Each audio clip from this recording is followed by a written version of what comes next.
And we're live. Welcome, everyone, to another edition of the Johnny and Gene Show. I'm Felix Levine, Gene Borello, Johnny Alite, and our guest today, Frankie Pasqua. Thank you for being here, Frankie. Thank you for having me. So, I'll let you kind of just introduce yourself, just because I think that's the most appropriate way to do it, and then Gene will chime in and tell us how he knows you. So, kind of take it away. Give us a little bit of your background in this past life. All right. I probably hit the streets about 14 years old. I was doing some numbers with some Bonanno guys on Staten Island. Throughout my career, I worked with 4 of the 5 families: Genovese, Bonanno, Lucchese, Gambino. Gene's a dear friend of mine. We had a dear friend in common until they had a little bit of a falling out. We met in prison, and it's like we clicked right away. He was like a little brother to me, you know. The end of my career was monopolized by the Lucchese's. They had a leash on me. They wouldn't let me go. I wanted to go with Ronnie. Wanted to go with Alphonse. I had quite a few offers. Tommy Figs, the underboss of the Genovese at the time, and just got stuck with these guys and tried to make the best of it. Had some good times along with the bad ones, you know. Hey, Frankie, so let me ask you a question real quick there. Were you born into this life? How'd you get involved? Absolutely. My grandfather was under Frankie Locascio. My grandfather, Big Frank Pasqua, Gambino soldier under Frankie Lock. My father was an enforcer with the Gambinos for years. Then I had my uncle, who's actually my godfather, Richard Pasqua. He, mid-'80s, he flipped over not even much time is what I'm hearing, 10, 12 years. He flipped on Arnold Squitieri and his cousin Funzi, who were running things for John at the time. They were acting boss. And when he flipped, my father got blacklisted from the Gambinos. They told him outright, "You're not getting straightened out.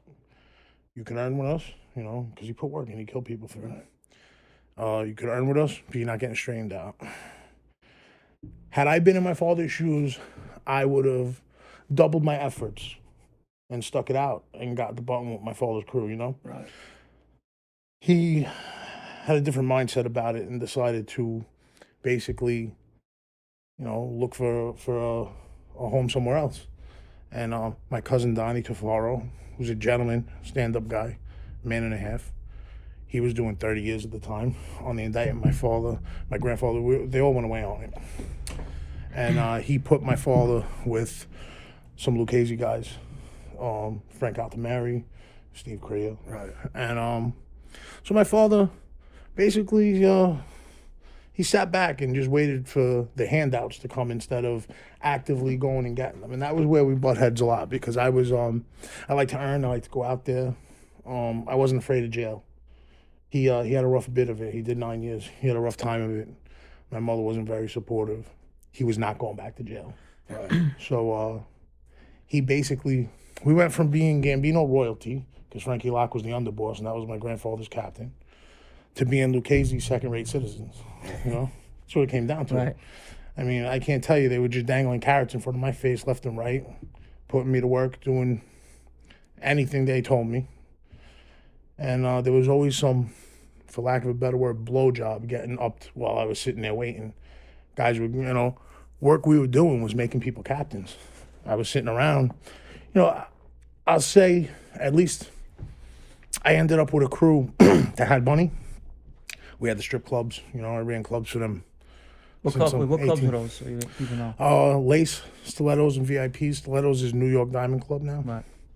And those are all under Steve. Right. Steve Sr., who trickled down to his, never was, has been, but never was son. Well, the problem with the mob is, and we talk about it all the time, is nepotism. And, you got guys like yourself that were putting in a lot of work, tough guy. Obviously, you're a big guy on top of that. So if somebody's going to screw with you, obviously they can't do it with their hands with you. And if they went to a gun or knife, you're good with that too. So that's the problem with the life. Guys were throwing my name around, not even telling me. You know what I'm saying? You're a captain. You're threatening people with me. At least let me know. I might run into them, Yeah. Nah, they wouldn't even let me know. I want to get into, because me and Frankie met in 2008, and I just came out the box, and He comes up to me. So He's did like, I. yeah. So we come up, meet me on the handball court. He's like, yeah, well, we start talking. He's like, yeah, I was in the union with you guys. He says, get the fuck out of here. So long story short, me and him become best friends, and we're together every day. The jail just wanted us out of the jail. How could I say? They definitely want us together. We started so much shit in the jail. They just wanted us out the jail. So we end up cutting the guy together. We end up getting in so much trouble. And I have to go into the story because so I get out 2010. He comes home January 2011. So he goes, oh, come over to my house for dinner. So I know his father's a wise guy. I know the whole family, whatever. I'm over there sitting down. So I just met the family. I'm sitting down at the table. He goes, yeah, meet my father. He got his nuts clipped off by my mother. The guy has no balls. I'm sitting there like this. Look, I don't know what to do with myself. His father's going, real funny, Frankie. That's real funny. But that's how he was, Me and him had so much fun together. We did work together in the street. You got to explain that when you're done. We literally... we tried to kill a guy together in the Bronx. We're not going to get into that because that's for the book. That's just a mockery. We're not getting into that. We beat guys up together, and he's a legit tough guy. He's one of the more modern-day guys that was really out there doing work. He should have been straightened out a long time ago. They were another one scared to put him in because they don't like wild guys with a button. And that's just what it is. And I got to be honest with you. He is definitely one of the toughest dudes I knew. For our time in jail, he was abusing gang members, taking remote controls from people. The guy was just a tough dude, and you got to hear his story. But yeah, get into that one with your father about it. All right, so there's a history behind that situation. I had been home a few weeks, right, and there was this Puerto Rican kid in the Bronx who I was friends with, and he put me together with some guys he was with that had some counterfeit money. When I tell you counterfeit money, you couldn't tell. You put it in the machine, it came out. It came back real. It had the silk strip. The $100 bills had the silk strip. You couldn't tell. Right. I took one of them, put 4 $100 bills from my pocket and the one fake one. Marked it. Told my father, listen, pick the fake bill. There's one fake bill. There's 3 real ones, so it should be easy to find the one fake one. He picked the wrong one like 3 times. I said, look, you see how good they are. I get them for 30 cents on the dollar. 30 grand gets us 100,000. Go to Steve, get $250,000. We'll buy a ton of this money. I got a couple Dominicans, Washington Heights. I'll go bang them over the head with it for dope. We'll be millionaires overnight. 2 weeks, I'll make us millionaires. At the time, I had just come home, so I was hungry. You know what I mean? My father didn't care. He made money with the clubs. So my father says, oh, I'll have to bring it to my guy and let him look at it. This is Steve Crea Jr. So I give him the bill. He says, I'm going to take it to him tonight. At the time, I had just gotten a Hugh Blow Big Bang watch. You remember that watch? And I had it, and my father had the watch box with the winders. Right. So I used to leave it in his watch box. I didn't have a winder box. So he had gone out like 8 o'clock to go up to the Bronx. Like 11 o'clock, I was going to Manhattan. I went to get my watch. I picked the watch box up. Underneath the watch box was my counterfeit bill. So here we are, the wise guy holding me back, shutting doors in my face, promises me I'm going to go take this $100 bill to my captain and see if we could do this deal. Forget about carrying a gun. He was scared to carry a counterfeit bill. Right. So scared to carry a counterfeit bill, won't break a window in a blackout. Right? And I'm sitting here, I got to take orders from these guys. Yeah. So I told him when he came back, I said, hey, how'd it go with Steve? It was like 4 a.m. He's already, you know what? He looked at it. He said it was real good, but he seemed better. And, he doesn't think it's a good investment right now. I snapped. You know what I mean? I've been doing time for these low lives. I never liked the guy to begin with. We didn't have a father-son relationship. I told him, listen, if you ever lie to me again, I'm going to leave you where I find you. Tell me you don't want to do it. Tell me, because now, if I didn't find this bill, I would have thought that our captain said no, and I would have left it alone. But since I found the bill, I know you lied to me. Now I'll go to a Genovese guy and see if he'll do it with me. Right. But if since you lying to me, I'm following the rules and I'm not going to take it to anyone else. But thank God I caught you in a lie. Don't ever fucking do it to me again, Right. At the time, remember Ronnie wanted to give me the 20 grand? Yeah. Ronnie had 20 grand for me. Just came home from jail. Gift. Not for points or nothing. He said, but your dad got straightened out now, so I need him to come with you to get it. For 2 weeks, Mom, Pop, let's go out to Howard Beach. Go have dinner with Ronnie, pick up this money he's got for me. Oh, yeah, we'll go tomorrow. 2 weeks of that. Then he tells me, talk to my guy. I'm not allowed to meet with him because we're at war right now. I said, okay, so tell your guy to give me the 20 fucking grand. Yeah. Like, what are we playing games here? Like, I'm going to put that on the street. Right. So we were arguing over the 20 grand. Then there was the 10 grand Alphonse had for me that he put a complaint in. Didn't want me doing things with Gambinos. Right. He was a problematic guy. Right. It was crazy because in our personal lives I got along with my father really well, and there was always like a little static because he was scared. So Well, people that don't know, and I don't know if you know, the counterfeit money, which years ago I did the same thing with the guy John DeMario, he really didn't like Gotti actually, but Gotti knew him, and I met with him. I think we picked up $500,000 back in those days. We had good bills for those days. I did exactly what you're talking about. Yeah. We met some drug dealers, Free money. Colombians, and I did a couple of buys with them. That's how I brought a lot of money in. Will you explain how the counterfeit thing works for people that don't know? Well, just what he said. You'll buy it for, at the time when we did it, you're going back in the 80s. I think we got it for about 18 cents on a dollar. So he's a modern day, at this point, doing the same thing at 30 cents a dollar. 2005. So you're making big money, 2005. So you're flipping that money. 2011, sorry. So we were doing exactly what he was saying. We went and I met some Colombians through somebody, and we did a buy. And I mixed in a couple of bucks of real money, and I had hundreds. And they weren't as good as what he's talking about when we got them. But I moved them, and we also moved them back in those days Did in they stadiums. pass the marker? You put them Did in the they pass- dry. You put them in the Yeah, dry yeah, with the but- poker yeah, chips, yeah, right? yeah. Some of them I used to hit some them of with them it all pass the the time. marker now, right? Yeah, They pass yeah. the marker, This passed I the think. Yeah. machine. Right, yeah. So These were good bills. The problem why his father is probably uptight about doing it is people that know it's a bigger and a harder charge than drug dealing, than heroin or coke, because you're fucking with the currency of the United Secret States. Service Secret gets Service. involved. Yeah. It's not a Fed case. It's an FBI. It's Yeah, Secret and Service. actually, when I was moving that money, I went to prison on something else, and I gave it to my ex-wife to give to a guy who ended up using the money, and I don't know, somehow it went back to my ex-wife. And she went to the bank with one of Gotti's guys, actually gave her back counterfeit money. I had a huge parking company, and she went and put it in a bank. So they went to go lock her up, and she said, I got it from my husband. So at the time was my first wife, so I guess she didn't care too much, But anyway, when it came to see me, there was no way they could prove anything. So the thing is, it's a serious charge because you got, like he said, It brings a Secret lot of Service. heat. Yeah, It a brings lot of three heat. different agencies. You got the feds, and then the drugs bring the DEA, and then you got the Secret Service. 3 agencies come down on you. But if you're street guys, if you do it right, we do everything. that's what we do for a living, Yeah. right? We go to jail. We don't. The time we're at home is just setting up things for the future. Right. Were you ever scared? So you said you were never scared to go to jail? Well, he's 300 pounds. Look at him. He's I'll be bigger honest than with a you. wall. I had a good time. in Listen, jail. I'm not Ask bull him. crapping you. Listen, we were in jail. He took the remote from a group and put it in his pocket and said, "We're watching NASCAR." The guy goes, "No, No, we're 'cause not." there was a white guy that tried they were to abusing abuse. the I guy. didn't like that. He put it in his pocket. Goes, "No, we're not watching. I don't Watch like what bullies. I want." I can't he goes, stand bullies. He goes, "Come get the remote," and nobody would come get the remote. And he sat in front of the TV and just watched NASCAR. He didn't even like NASCAR. I didn't like that. I didn't watch Just to that make shit. a point, and that's how he was. That's why I give him credit. But when you say it was actually better, you liked it. Like what about? I had more fun there than at home sometimes. If we had girls there, like when I got to the maxes, I qualified for trailer visits, the FRP program. If I could have ever stayed out of the box for 15 minutes, I would have been fine in jail.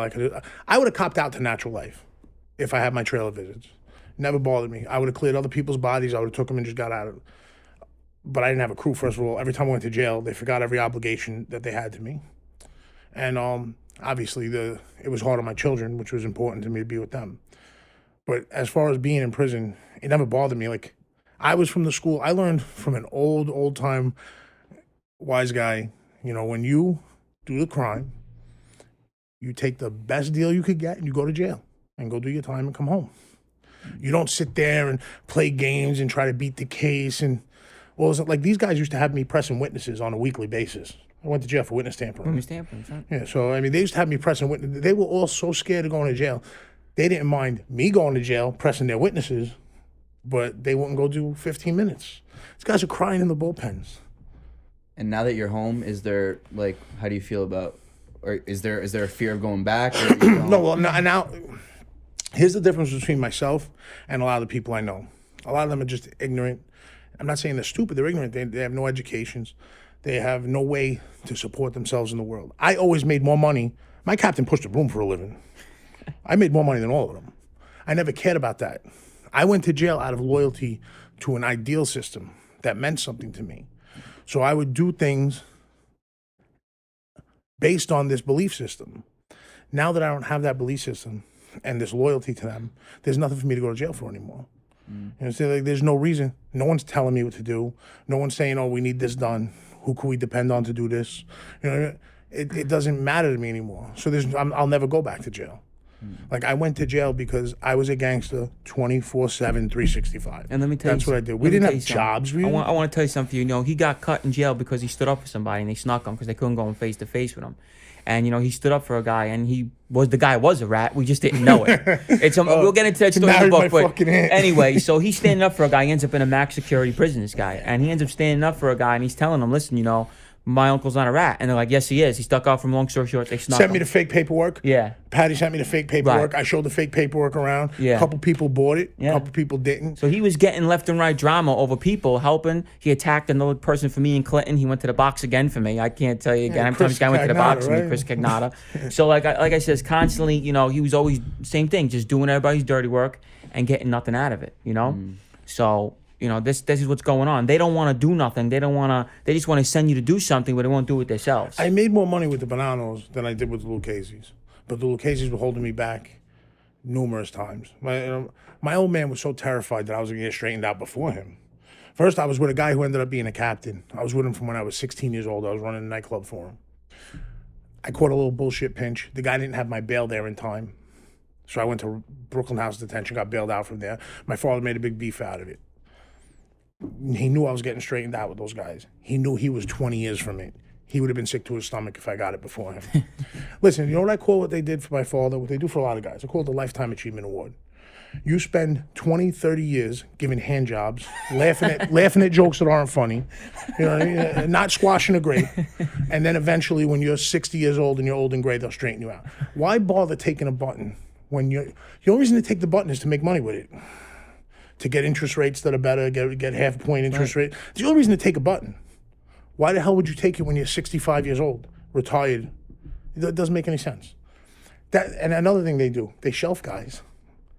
If I would have had another year on the street before I got pinched and got straightened out with this crew, and they ever shelved me, I would have been insulted that they didn't kill me. And I would have started dropping people. I'm not going to sit here, "Oh, you're putting me on the shelf." You guys, you asked me to kill for you. I do it. And now you're putting me on the shelf? No, I'm putting you on the shelf. And these guys get shelved, and they take it. And they take it. They take it. Got underbosses getting shelved. They take it. They take it. Well, I would split people's faces. Well, that's the problem with them up. You see what you're saying? And I said this recently on when I was talking about Michael Francis, or I'm talking about Gotti Jr., or I'm talking about any of these guys that were born into nepotism.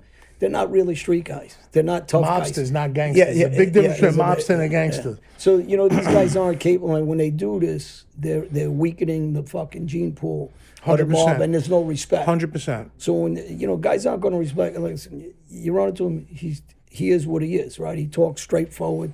There's no around the door. He's going to come at you straightforward. And those guys are the guys I respected my whole life. I can't stand these guys that they got a sharp tongue and they play that Machiavelli shit, and they talk around the back door, they smile at your face, and they ain't about nothing. Johnny, I heard stories about you putting hands on wise guys. Yeah. I put hands on wise guys like they were civilians. Yeah. I can't tell you how many times, I didn't know he was a wise guy. How was I supposed to know? Yeah. What do you mean you don't know? Everyone knows it. I didn't know. I'll ask you for forgiveness. I'm not asking you for permission. Yeah. I'm not going to go to you and say, "Hey, listen, I don't like this guy. I want to go throw him a beating." You're never going to say yes. Once the beating's thrown already, or the guy's shot up, it makes more sense to side with me because you know I'll do it again. Like, why side with him? He's dead already. Yeah. You know? So that's what goes on right now. Had a conversation with a Banano guy with a stutter. You know who I'm talking about, right? Bleep, bleep. That's all, folks. Mr. Porky. And I met him with you in the cigar lounge. Yeah. And no, in the pool hall I used to have. Sorry, yeah. So I had an argument with a manager of his bar. I told the guy, "Don't come back to work," because I was trying to buy the bar at the time. And so he asked to speak to me, so I gave him the courtesy of going to speak to him. Normally, I wouldn't even give him the courtesy. I figured maybe I could twist this into shaking him down for a piece of the bar, to be honest with you. So he said, "I don't understand why you're being like this. Who made you a gangster?" Like, meaning who straightened me out. I wasn't straightened out at the time. He didn't even know. And I told him, I was a gangster when I came out my mother's cunt. Who made you a gangster? Who has to make you that? Right. Well, it's either in you, like you're either. So you needed someone to make you the man that you are. Right. Get the fuck out of here. So let me ask you a question also, Frankie. I know you were part of one of the last murders, basically, that a mob boss ordered. Basically, for this time, I know you were part of the Mikey Melish murder. Now, can you elaborate a little bit on that? Because that was like Sure, there's a big lot murder. I have to say about this. Yeah. First of all, let me say first and foremost, I was dear friends with Mike. Right. And I was family with his brother Joe. Right. If Joe doesn't take his 50 to life like a man and go upstate and basically They never agree hit. to die in jail, they never I know that. put this hit on Mike. And I'll tell you something, like Joey was home and they would have told me to go kill Mike. I would have went right to Joey and we would have killed 4 or 5 of them. And I would have stuck my deadbeat father in as boss and took control. Definitely not go kill Mike. But Mike was a different kind of guy than Joey. If I would have went to Mike and tipped him off, Mike would have went right to Maddie. So, oh, you told my nephew to kill me? They would have just put me in a bad position. I tried to think of 100 different ways to get out of this situation. And if I was like working for just some stranger or someone who I'd been around 10 years, but I had my father come pick me up. Hey, leave your cell phone home. We got to go somewhere. You know what it's like when you get phone calls at 2, 3 in the morning? Yeah, go meet so-and-so over here in the neighborhood. Leave your cell phone home. You're going to pick up a call with no GPS. You already know what it is. Right. You know you're putting in work that night, or you're the work. 9 times out of 10, I thought I was getting killed. Every time I went out, I thought for sure, kiss my wife and kids goodbye. I knew I wasn't coming back. And I got lucky, I did. Because every time they sent us after anybody, that guy got sent to meet us thinking he was either killing someone with us or going to get money or shaking someone, or, wherever it was. So I knew it was just a matter of time until they sent me to get killed. Were you ever scared of being killed or going out on those, 2, 3? I mean, you're not scared until you get there. If I'm told the day before we're doing something the next day, the fear hits me when I'm in the car, especially when there's someone sitting behind me. In the car, I can't stand it. And then you go through the motions. I'm sure you understand this. Either things go down or they don't go down. When you decide to split, you're relieved because you didn't get killed. You didn't get killed, you didn't get pinched yet. And then by the time you're halfway home, you're already wondering if there's going to be cops waiting there for you. You know what I mean? Like, then you're reading the newspaper the next morning. There's your murder on the front page. Right.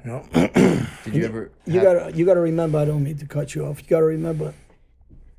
He's not choosing the guys he's doing the work with. When you get that phone call, your confidence level of, it's not like him saying, like, hey, "Hey, go make a Gene and team. John, Go put yeah, together let's a team. go." I go get Gene. Right. And then we say to ourselves, "Okay, we're in control. We know the guys that are capable. We know the guy's not weak. We know, So when you're going on a blind like he is, of course, there's a million things running through your mind.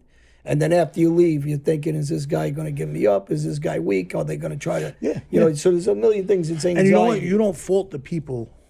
I told Gene this before, and he'll corroborate this when I said, Gene, the only person that could get me is you or my father. So if you do it, make sure they find my body so my kids can get the life insurance. That's all I ever asked anybody. If I have to do something to you, I'll try to do the same. This is the way you live at the time. Did you, when you're going through the motions of those, highly stressful moments, it sounds like, are you ever regretting that you're even a part of this, wishing that this isn't what your life is? You know what? I'm going to be honest with you. I had a bad sickness called ambition, and I would say to myself, there's a period of time I'm going to get through right now, and on the other side of this, I'm going to be better. Oh, sorry. On the other side of this, I'm going to be better. I'm going to be in a better position. I'm going to be a better provider. I knew through my whole life there was always I never had an easy day in my life. So and every day that was extra hard, the next day was better. So I always knew, I just got to get through this. It's not just like I played football my whole life. You go to game day, then you celebrate after you win. What do you think you'd be doing if you had never been in this life at all? I was a pre-med student when when these guys got the strip clubs and gave them to us. So it was very difficult to go back to school when you were running nightclubs. 17 years old, I was a young guy. I was 17 years old, coming back and forth from Buffalo. I went to Buff State and running a nightclub for the Bananos with them, and started really getting into violence with them. And I'm not going to go too deep into it. Maybe they'll want to put it in the book or something. Some things happened when I was 17, 18 years old that put me right in line to be straightened out. They don't straighten 18-year-olds out, you know? So everything was progressing perfectly. And this is why my father chased me from that group. He shut that door in my face, because I would have been 22, 23 years old with a banana button, which isn't the same as a Gambino button Like or a my partner Lucchese was button. supposed to, Bobby, but he froze up. He's supposed to get it at 23 years old on the Cagnata murder, but he botched it. Same situation. Now, I'm also wondering, I mean, you said that you were at Buff State and you're also, you know, running strip clubs on the side, starting to get into that. Well, it was a regular nightclub at that time. So how do you go from being a pre-med student at Buffalo State? What do you tell your friends? Do they know what you're doing? Do they understand? Are they a little suspicious? My friends up at college, I didn't tell them anything about my life. There was one girl from Long Island who happened to somehow, I guess like a family member knew about my father. So I guess she had called home and said something, oh, I met this guy, Frank Pasqua. And somehow they figured it out. And so she knew that I was connected, but I never told them anything. Like, no one knew it. They just knew, as far as like when you wanted something, come to me, you know, obviously. So then you know, kind of off camera, you were telling us a little bit about how it would work going from Canada, bringing different things. Yeah, I'll let you do okay, that. so back before 9/11, there was no IDs or passports to go to Canada. You take your student ID. You can make an ID in a lamination machine and just go there. So there was the Peace Bridge that we would walk across, like a 15-minute walk to Canada. So I would walk across, and I had been introduced through some of the Bonanno guys that I was running that nightclub. It was called Club Quest on Staten Island on Bay Street. And through them, I got introduced to a guy in Canada, because Bonanno was very strong in Canada, who was supposed to just kind of look out for me if I needed it and help me out if I wanted to make a couple dollars, you know? And so this guy ended up plugging me in with a dope connection. So I would walk across the Peace Bridge, 20-minute walk, my student ID. I'd pick up maybe, at the time I thought 100 grams was a lot of weight. You know, I ended up copping out to 10,000 kilos of heroin. My cop out a couple months ago was to 10,000 kilos of heroin. But at the time, 100 grams was a lot, you know? So I would go over there and get maybe 200 grams, you know, 2/4 pounds, half pound of dope, and I think I was the man. I jump on the Amtrak in Buffalo, 8 hours. Get off in Penn Station, hand off the dope to a friend there. He'd hand me back money. I jump back onto a 16-hour train day, you know, and go back up to Buffalo. Then I'd live on that money for like 2 months, you know. I was a college kid. And I thought I was spending money, but I didn't learn about spending money until later. I learned how to spend money real good. When we talk about when you learned how to what spending money really looked like. At the time, if I took my friends out and a bunch of girls out with my friends, they had girlfriends, you know, say there was 5 of us, so there's 10, you know, 5 couples. So at the end of the night, I wouldn't let anyone pay for anything, you know, get like $1,500 tab. You know, fast forward 8 years, it would be a $16,000 tab. Right. I'd be doing the same thing, you know. And so, you know, we're talking also because part of the show is also trying to tell people, and mostly kids, to stay away from this. Let me tell you, this was an entire seduction. I got addicted like a drug addict to this lifestyle, and the path that it took me down directly had me facing the death penalty. Very easily could have had my kids have to keep their heads down in shame because their father was given a lethal injection. So you're always paying the freight. You're living fast, you're enjoying yourself, you're paying for that eventually. So this lifestyle is beyond over. How did you, when you say I got addicted to it, do you mean you personally liked it, or you felt like you just couldn't get out because of the pressure of the people around you? No. Look, there are many qualities that have been developed through thousands of years of evolution. The qualities that I happen to have in concert inside of me made me the perfect fit for being a gangster. I loved being the first person everyone called. Sometimes I'd wake up and have 90 missed phone calls. You know what I mean? And I loved that. I loved being important, being the center of attention, being the guy everyone knew not to fuck with and the guy everyone came to for help. There's a word, I think I maybe used it twice in my life. No. Don't ever say no to anyone. You know this for a fact. Yeah, but I want to tell you something, and you've been around long enough now to see, and guys that we bring, he's well-spoken, Yeah. he's educated, Yeah. he's a nice guy. You could see, obviously, he's got another side to him. But here's the question, because, again, back to the kids. you got how many kids? I have 3 sons. 3 sons. And what's your message to your sons now, different than when we grew up? Well, my kids, first of all, had no idea that the mob was even real. They're so isolated and insulated from this because my wife's family are very hardworking, legit Italian people. Nothing to do with anything. Like, they wanted nothing to do with the street life. They worked hard. They took care of their family. My kids basically are lucky that they weren't raised by me because they didn't get to see this. You know, I'd come home 15 minutes, you know what I mean, buy a couple cars, go right back to jail. You know, so thank God they didn't have to, and they didn't know. I was very surprised at my sentencing. Obviously, my family showed up to support me. I really didn't think that. Now, the judge was very nice, talking to my kids, making them feel comfortable. And 20 minutes later, he's talking about murders I committed and thousands of kilos I was smuggling. So I didn't expect him. I figured he would be like, hey, maybe you want to take the kids out of the courtroom. That's when my kids realized, my youngest son told my wife, that stuff's real? The mob is real? Dad's in the mob? They should make a movie about this. And he said, you know, Pop's in the mob too? Because they couldn't believe it because my father's such like a soft guy, you know? And granted, you know, back in the 70s, he was a killer. But my kids were so isolated from this, they had no clue. No clue. They figured that, you know, their dad ran some nightclubs, and they really had no clue. And that's why I'm very happy that they were isolated from this. And their first introduction to it was huge ramifications. You know what I mean? Like, look at this, you know, all this time he's getting. Because they, you know, went over at the sentencing. My minimum was 480 months. My maximum was life. They had done hearings about it. You know, my kids saw how bad this was. Now, how do you go from, I mean, now you just got out, you know, to rebuilding your life, rebuilding your relationships, wife, kids. I mean, you know, at least filled them in and going from here. You know, in the past, I would come home and my first obligation would be to the family, the crime family. The crime family. And so I would automatically dive into that. And there would be 2-3 days a week I would spend with my family. And the rest of the time, I didn't come home for those days. I was full-time. I had a home with my family, and I always had an apartment elsewhere where I, you know, kept things I wouldn't keep in my house around my kids. And I would dive into that to make my next step in my progression towards going where I wanted to go with this family. You know, so now, since that isn't, it's just so different now that my number one priority is being with them. You know, like before, this was my number one priority, and as, you know, a bonus, you know, I'd take the kids to the movies and shopping every weekend. Now it's complete different. You know, there's no opportunity for me to become dedicated to something besides my family again. I don't allow it in my life. You know, obviously I have hobbies. I'm into physical training, things like this.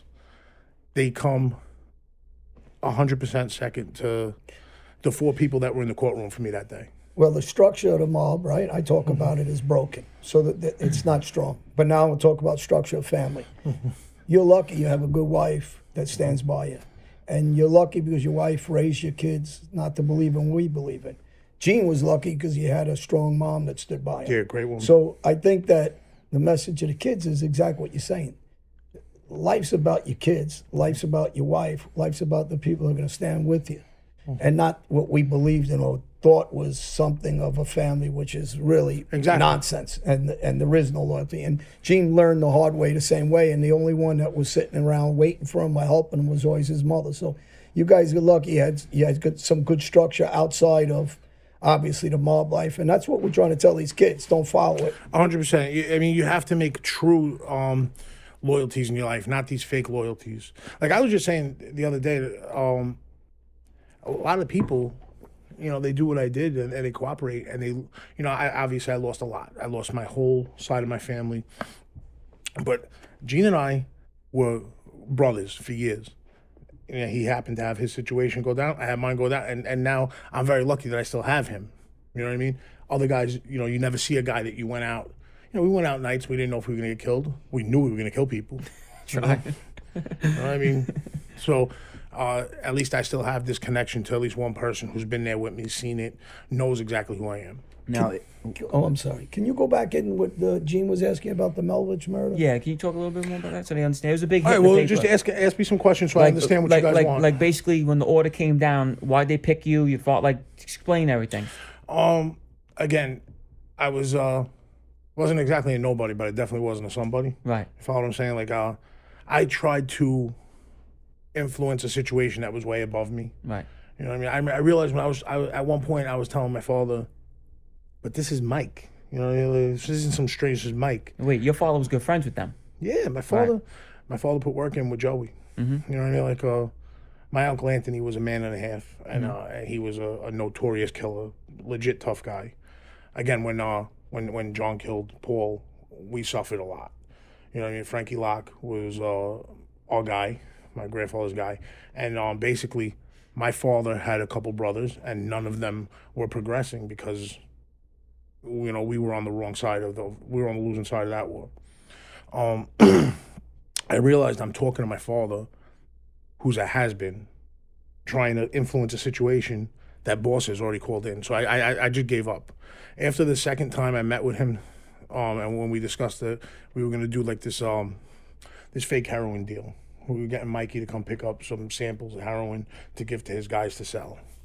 And he was supposed to get the heroin, leave, call us at another date, let us know his order, and bring us some money. And when we did that, I was supposed to kill him. And when I realized that talking to my father about this was going nowhere, I shut it down. And at this point, I did something I very rarely have done in my life. I tried to put it out of my head, which is very difficult for me. But I said to myself, this is happening one way or another. I need to go through these motions, and it just needs to be done. You know, if Joey was home, like I said, things would have gone very differently. Then how'd they end up getting him, ultimately? I mean, ultimately, he was, he was told that people were going to meet him in front of his house. I was on the street when he was killed. Right. And my father drove me there. We stopped at one of our nightclubs. We met a guy who gave us a different car because we all had, brand new Mercedes. They all had, GPS and shit. So we swapped for a kind of late model foreign car that didn't have any GPS in it. Right. We drove out there, and we were on the street. We went to see Mike. I got to see my friend a few minutes before he died. And evidently this guy Chris, who lifetime loser. They dangled the butt in front of his face. He would have killed his mother for it. You know what I mean? They never made anything of himself. Fat slob. Don't take care of himself. Doesn't work out. Right. Could barely read. Signs his name with an X. Right. Who was my bunkie for 6 months in MDC. Right. Wanted to strangle him. You know you got to lock in together at 9:30. Take a shit at 8 o'clock. Right. Don't make me kill you in your sleep. Every night, 2-3 shits he's got to take in the cell. I hated the guy. Never liked him. But at the time, I had flipped now. So I had to play a little bit of role with the guy, which is kind of against my code.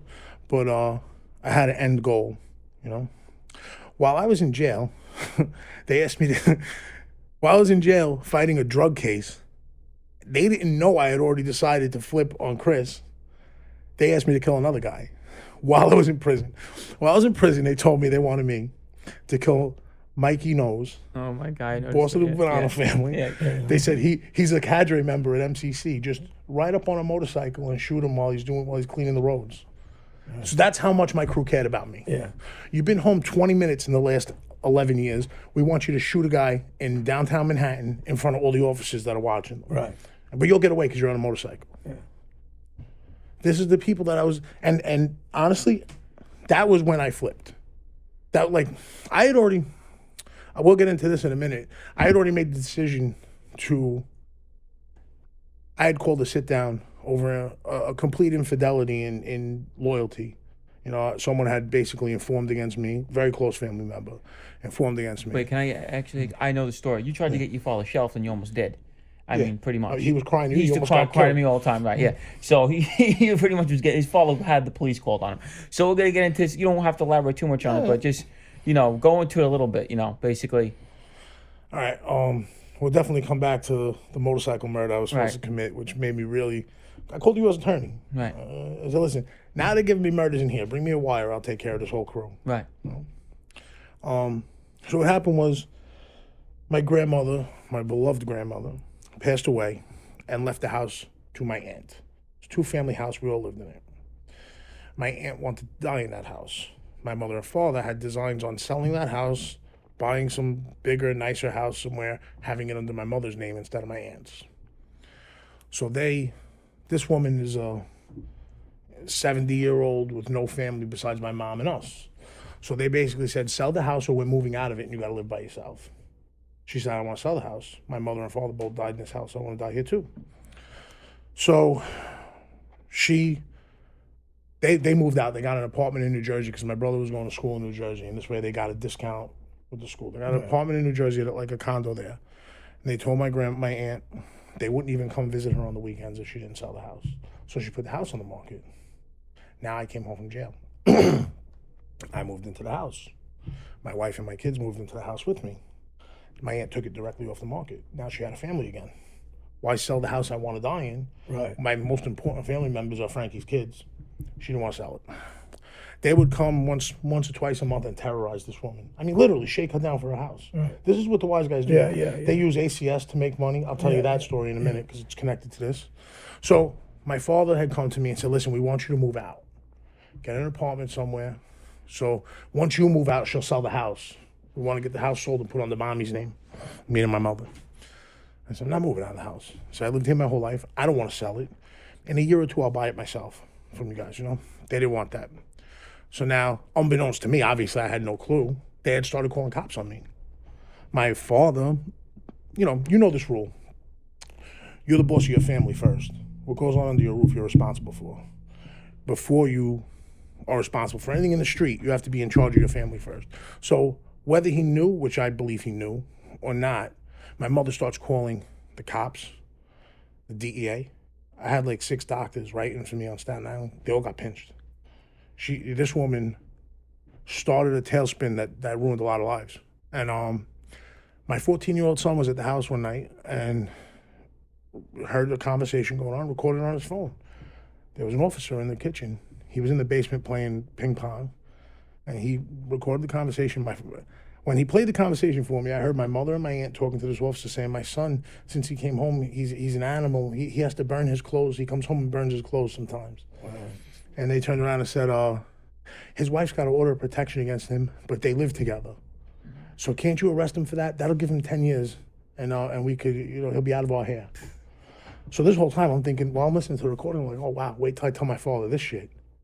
Then I hear my father's voice on the recording. Wow. And he says, oh, yeah, he's been real bad since he came home. Sometimes he comes home covered in blood. My father, this is a wise guy. Yeah. So now things happen really quickly. They started an ACS case. They brought ACS to my house, came upstairs. All my pill bottles I had gotten the day before, they were empty already. I sold the pills. And so that got us all under investigation. We ended up losing custody of my kids for several months. Wow. Right then and there. They also got the order of protection case against me, but my wife at the time had been trying to get that order of protection lifted for 5 years already. And so she showed up to court and they dropped all the case. They dropped the case and said, we'll never prosecute him on this unless you press the charges against him. So it looked like it was going to, we spoke to a lawyer. It looked like it was going to take us like almost 2 years to get our kids back. At the time, I had been approached numerous times while I was in Rikers Island, I was in jail by FBI agents. Because of Pat and his connection to Tommy Figs, out of all the different FBI, they have a unit for each family. Right. The Genovese ones are the top. Like those agents are smart. Yeah. Excuse me. Those agents are, they're on their job. They want the Genovese family. The Genovese family is the cream of the crop. Right. So I contacted this agent that was trying to flip me. I remember she gave me her phone number one day. It was a younger, FBI agent. I guess maybe they thought because I had the escort service that I'd be like weak for a woman or something. So I said, listen, get this out of here. And she said, just put it in your phone under some stripper's name. All you wise guys do that. I got my phone number in 10 different wise guys' phones. Right? And it's true. Yeah. All these wise guys got an agent in their phone. Yeah. So I took the number. So I don't know what made me finally take the number. Took the number, left it in my phone. This was like 6 months earlier. I called the number. I said, listen, you know what? I said, right now I'm free. Got no parole, nothing. I'm going to put myself in jail for you guys. So I'm going to give you guys murder right now. And you go get my kids back for me. And they said, listen, out of all the agencies in the country, child welfare has the most power out of all of them. They could go in your house with no warrant and everything. They said it's going to be difficult, but we'll see what we could do. And ultimately, through, me compromising my moral belief never to rat out, also from my wife doing a lot of hard work and proving to them that these were unfounded claims about us. We got our kids back in 6 or 8 months instead of 2 years. Wow. So I had to choose between being a father and being a wise guy, and there was no choice there. It wasn't even. I came up with I was free on the street, no case, called up, told them about a murder I committed, ended up doing 6 more years. I put myself in jail. I had to get the kids back. They were miserable. My parents were not just took the kids, they were mistreating the kids. Right. Our kids would have visits and tell us they were being mistreated. I had to get them out of there. And thank God, my wife's family, like I told you, these are good people. They're not too fond of me in life. I don't blame them. Right. Well, we all the same way. Everybody's maybe I'll protective prove of their myself to kids, them right? eventually. But these are good people, and they banded together like a family should. And we're able, after a couple months, to get my kids at least out of that house and into their house. Right. But then we had to find a place for my wife to live. I go rent an apartment for her because she couldn't live on the roof of her own kids. This was a travesty. She was a great mother. I was degenerate, but I didn't bring it around my kids. Well, you know what? Here's exactly what we do to show. People ask us because we want people really to hear the reality of the life. The politics right? of it. The life is politics. And then back to what it does to the family. Not just us. We destroy our families, our kids, the sacrifices your wife has to make, or Gene's mother, or my family, whatever. And this is the part that the people don't see, that talk this nonsense about the life. And if it was so good, we'd all want our kids. The ones that never squashed a Never grape, squ- well, talking about how I'll never thing. this, I'll never that. I would never flip out. I'm sure, they 'cause won't they're do facing 15 3 minutes. years, yeah. Exactly. I did my time, you did a skid bid. Yeah, I got your time in the box on the toilet. I don't want to hear about it. Well, that's the thing. Most of these guys that talk like that never did anything. And they're not about You slapped anything. them. Yeah. Listen, I'm going to tell you something right now. Just now, I was in MDC. I was there. I'm not going to mention the guy's name because I was friends with his wife for a lot of years. So on the visit floor with a maid guy in my crew who knows me. His wife knows me. I would see them on the visit floor. I'd be with my wife and my kids. They'd be 2 seats down from me. I look them in the eye, like, okay, let's get this over with, this confrontation. He'll look at the ceiling, the doorknob, the rug, the vending machine. He'll never look at me. Sorry, he don't want no problems. All right. Now, imagine you're on the visit floor and the guy who put your boss, underboss, counselor, and 18 other guys away is on the visit floor with you. You're going to move on him. Yeah, of course. I'm going to move on him. Right. That's what I say. I'm gonna do what you. Why don't you? I'm do it? moving on Right. him. I'm sitting there. This guy's afraid of me. I leave it alone. He's got his wife, his kids. I'm a gentleman. I wasn't pursuing it. If he'd have said something stupid to me, I would have waited till we were in the search room and threw him a beating, Yeah. So 3 weeks we're on the visit together. 3 weeks. Doesn't say a word. Halfway through the 4th week, I'm expecting a visit. They come and get me, take me to the box. So there's been reports that there's an attempt on your life in the works. Yeah. He was writing slips because he was terrified to be on the I got visit you. floor. Dropping slips. You I know. kidding me? All he had Yeah. to do was go to the vending machine, buy a can of soda, rip the can open, come over and I ain't gonna try do to that. kill me. People, with it, right? people don't realize that, and I've said this 100 times. 1% of the guys put in work. The rest out of them- 100, exactly. Out of 100 wise guys, maybe one of them will kill someone if he has to. Yeah. Do you feel like in a lot of ways you were brainwashed by this life? I was brainwashed by the generation before my father's generation. I was raised by some real old timers. There was an old timer, Tall Baby Mongolia, who ran my neighborhood, and he was legit man and a half. His shadow would crush me if it fell on me. All right, there's a little old zip, and he was a real man, and he schooled me in a lifestyle that he knew of. You gotta listen too. You watch TV and movies, and people glorify this gangster life. They're telling you stories that are taking place in 2020, but the story is written about events that took place in 1960. Well, it doesn't happen anymore. Now, all these agencies have gotten powers that are ridiculous. Search and seizure powers, Technology. technology. It doesn't exist anymore. So we're writing new versions of stories about shit that happened in the 50s and 60s. So I learned about a lifestyle. These old timers used to tell me, "Oh, Frankie boy, I was 8, 9 years old. When you're running the neighborhood, this is how you got to do it." Schooling me like this. I was 14 years old. I would ride my bicycle with $50,000 in a bag to drop off. They trusted me with 50 grand. I felt privileged that these guys would put $50,000 in my hands, tell me go take it over here for them. They trusted me. I trusted them. If they were the kind of guys that were still around running things and not, dead and buried 20 years, maybe things would be different. But the people who ended up with it have That's no a different more. era. It's not Yeah, guys like so I was Andy brainwashed. Luciano or Luciano, Blackie, or guys like he's just saying. It's just a completely different era. I of was guys brainwashed by being raised by people who were from another era. So I had these ideals and this loyalty to a system that didn't exist by the time I got to it. By the time I got to it, it didn't exist. Is it hard for you to trust people now because of? Right around my neck, it says every betrayal begins with trust. I never trust anybody. I never will trust anybody. He's my best friend. He owes me $28,000 right now. Right? The thing's going on that.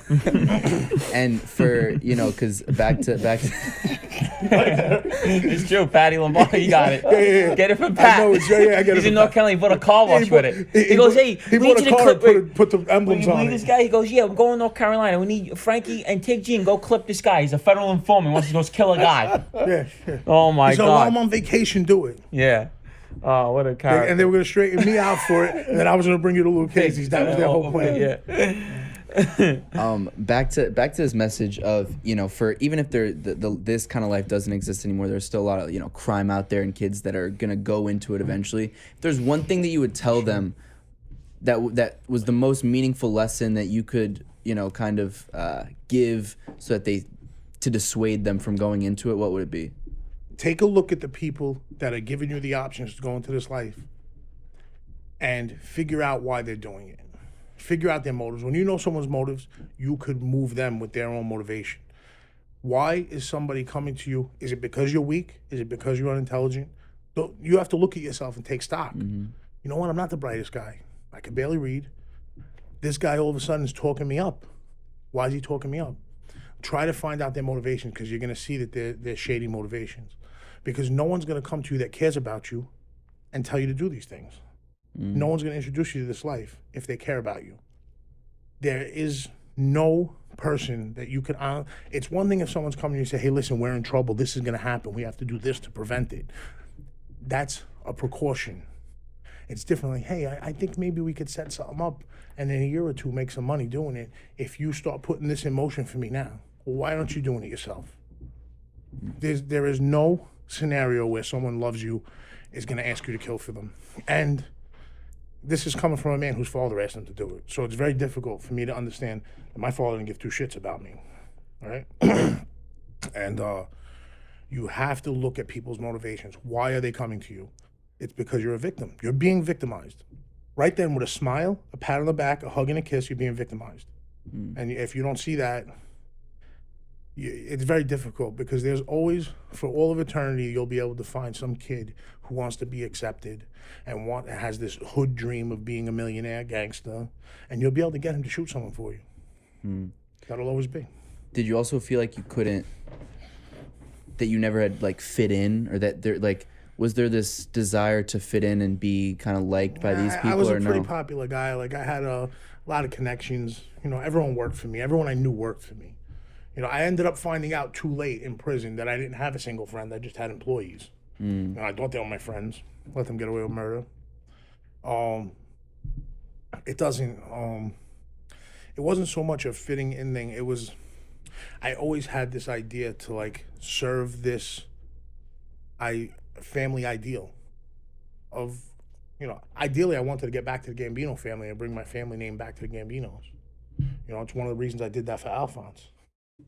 We had a friend who at the time was a captain. We didn't like him too much, but we stomached him because he had money. And Story about Ronnie One-Arm's kid. We cut a guy for him in jail because this guy I told the this story. guy told on one of his weed dealers. Well, I heard he was shelved, actually. I'm really shelved, not... he is shelved, he's right? shelved. Yeah, I heard they shelved him. And Yeah, I know him Johnny since he's Joe a baby. knocked him out. Johnny Joe knocked him out. Who knocked him out? Johnny Joe Sperino. Knocked him Yeah, out. I think Bobby Glasses had that done with Yeah. JoJo over... I'm gonna be honest with you though. I always got along with Al, but I'm gonna say this right now. You don't shelf a He guy. kept his But here's promises the thing: to me. why shelf a guy like that? He's the I feel like he's the money. He's the one that brought all the money. Why even let I don't understand. Well, It's- he brought money that was his father's money. Those were his father's hustles. Right. So that I'm sure they didn't shelf him and let him take the money off the street. They shelved him. They put someone else in charge of it that they could give less of it to. Well, I heard there was different things that they said about him, that he was doing some talk. The And big, he made a sentence. comment. He The made a comment comment he at made. sentencing that was a rat comment, and that's what they ended up using as the politics to shelve him. But already what had happened was there was an undercurrent of hatred for him because he made his whole crew take pleas because he didn't want to do time. He made them all cop out to a global. well, I know him since he's a baby. Put His guys in his jail. sister's my godchild, and Ronnie won. We discussed this several times. He made some bad statements against me on it in his own voice at opening I statement. never heard. Yeah, I'm way out of the loop. Well, know? during I'm the newest rat on the block. No one wants to talk to during me his anymore. opening statement, he did in his own trial in his defense. He said that I'm a loose cannon and a rogue, and that I would kill him like everybody else if he wasn't nice to me. So, and that he admits he's a skipper. These are, again, Admitting you're a skipper is being a rat. Yeah. My captain took a fucking plea that his father told him not to take. He's supposed to be shelved. He's supposed to be killed. You're the underboss of the family, who was the boss forever, who really pulled all the strings, said, no, we're all going to trial together, we're all going to jail together. Right. Because Steve Sr.'s a man. Yeah. What are you kidding me, Pop? I'm not doing that. You gave me my button. You made me a captain. I didn't work for any of it, and I'm not doing time with you. Yeah. And he took his. well, Ronnie won him. He And made that's what bad his son statements did. against me. He made bad statements against Vinny Asari. He made bad statements saying He- that I would kill I him. heard he threw Vinny under the bus. Yeah, well, and he said I would kill him. Vinny's another man. Yeah, so A little crazy. He's a good guy. these are all rat statements, cooperative statements, and he actually put me and John Jr. together at 14 times. Said we were partners in the drug business in his opening statement. So Yeah. we already understand that there's double standards with guys in the It's mob. who you and they- know, What what's kills me, going how on. you getting shelved in this modern day? I would think, Well, go listen, fuck first of all, yourself. Alphonse had. What's he gonna do? Right. I'm just If saying, he but can't, if he can't use his position to get someone else to do something for him, Alphonse is gonna eat that. Now, if they did that to a tough guy, you're gonna deal with problems from that. You know what I mean? Like I would have never in a million years. I said, have the respect for me to at least try to kill me. He was a nice kid, actually. I know him since he was a baby. I mean, I kept don't his know him promises as to he us. became a gangster. He told me he had 10 grand for me. I got home And from to jail. bring him around. Got home from jail, said, bring him around. He's going to be with me now. Yeah. And I saw this is my opportunity to get back to the Gambinos. Yeah. And he said, I got the 10 grand for him. I said, Alphonse, do me a favor. I just got home. I'm going to spend the weekend with my kids. And they got pinched.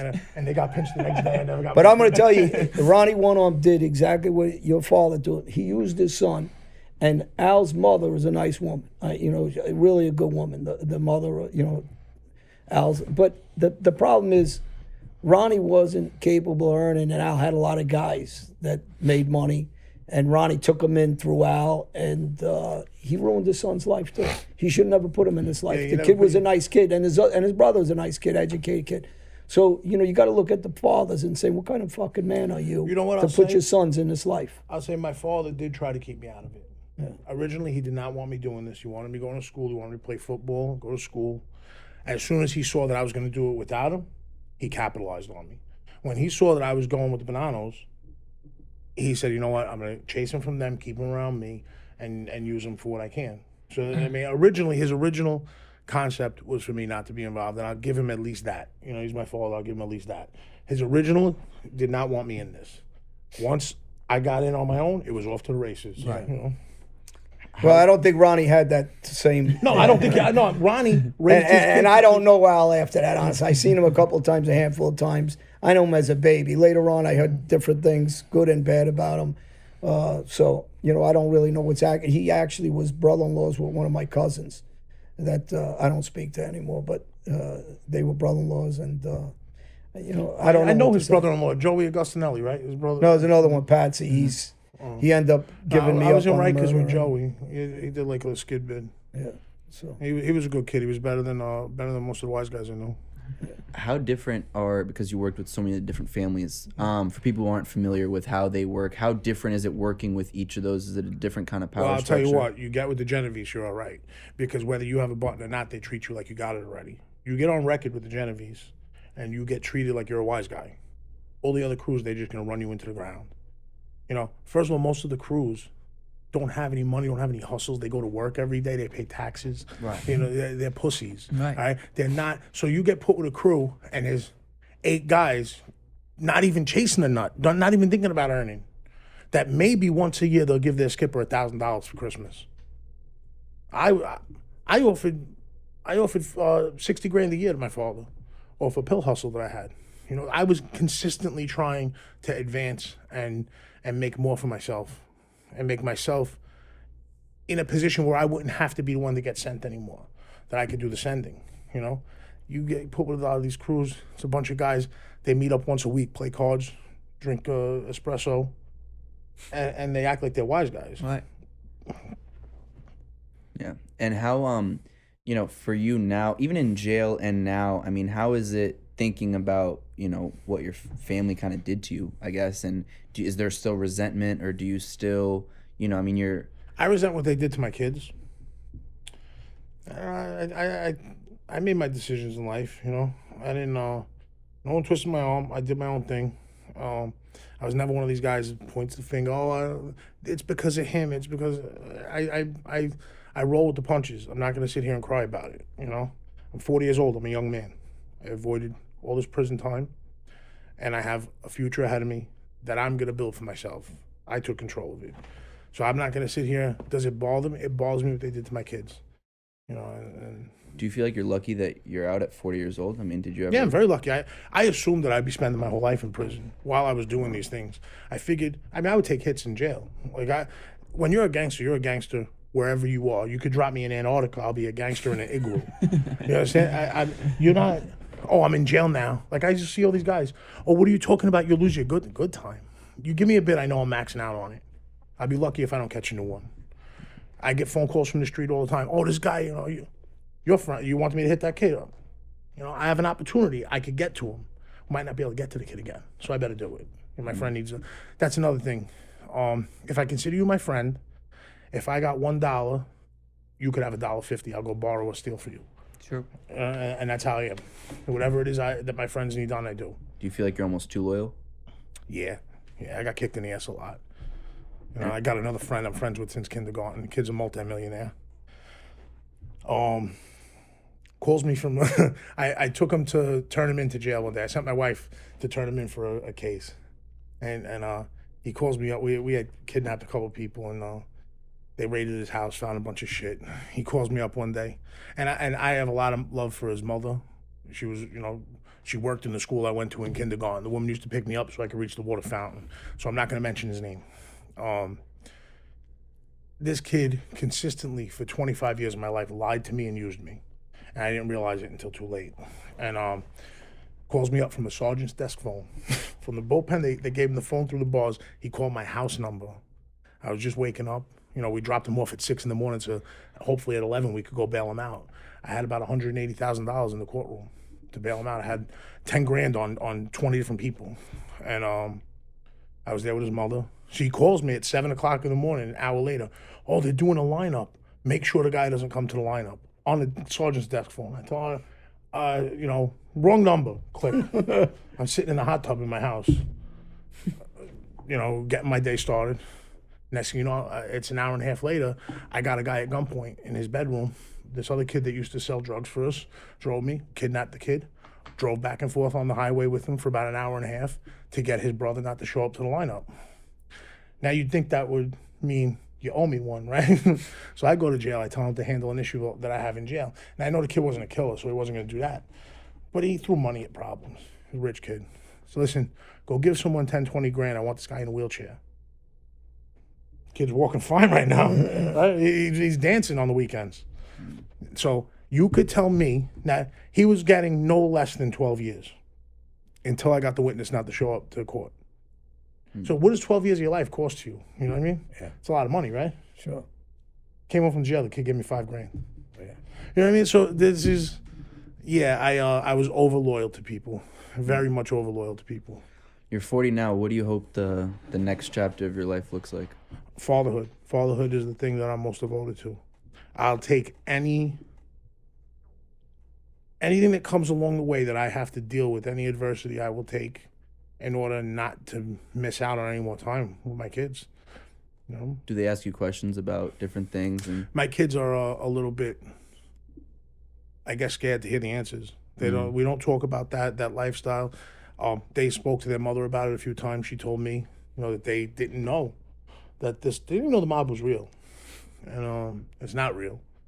So, you know, luckily, that doesn't appeal to them at all.